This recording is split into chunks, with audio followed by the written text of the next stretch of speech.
No, I wasn't surprised, and I don't think Trent would be surprised, if I'm being totally honest. There's obviously a lot of strong feeling in the city around Trent moving, and the feeling is a lot stronger because he's a local boy. I was a local boy playing for Liverpool. I'm playing for Liverpool and living in this city, and to be fair, I don't think Trent does live in the city.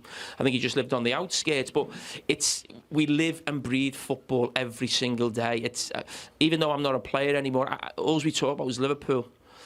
So it's constantly your face. It's what keeps the city going. So when one of your own moves on and makes a decision that 99% of the supporters look at and think, I wouldn't do that as a player. Now, you might say, well, OK, but you're not a player. You don't know what it's like. But a local player for Liverpool has to embody those supporters. So I know what sort of Trent's going through and sort of the difficulties you can have at different times being a local player. But leaving Liverpool isn't easy.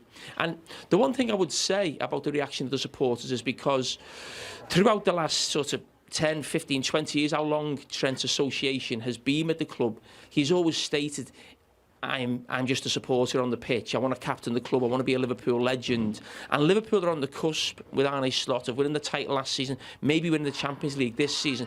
Why don't you want more of that? And there's also another element as well where I think Liverpool supporters felt let down, was that Trent Alexander-Arnold, I wouldn't say he's a player who divides opinion, because he's a fantastic talent. That's why Real Madrid won him, and that's why he's won so much with Liverpool. But he does get his fair share of criticism about the defensive side of his game. Now, Liverpool supporters feel like for the last 5 or 6 years, they've been going out to bat for Trent. Anyone criticises him, whether it's the media, opposition supporters, pundits from other clubs, the Liverpool supporters being right behind him, fighting his corner constantly. And then he leaves and they almost feel a little bit let down. So, yeah, that's why the reaction is what it is. I hope over time it softens because he's a local lad. He's been a brilliant player for Liverpool. And to actually have the ability to play for the biggest club in the world, in Real Madrid, takes some doing. But as I said, the feeling is really strong right now. So, yeah, totally understand it. I'm sure Trent can as well.